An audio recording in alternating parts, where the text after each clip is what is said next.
Kasama ng Quezon City, 22-year-old. Bata pa lang po ako yung lola at saka lolo ko yung nag-aaral ko sa akin. Kaya yun po, si mama parang extra lang po.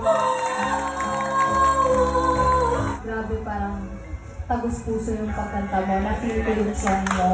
I'm so happy na nabigay ko po yung best ko po. Hindi pa ako nagsiselect. Kahit manalo po or matalo, sobrang saya ko po.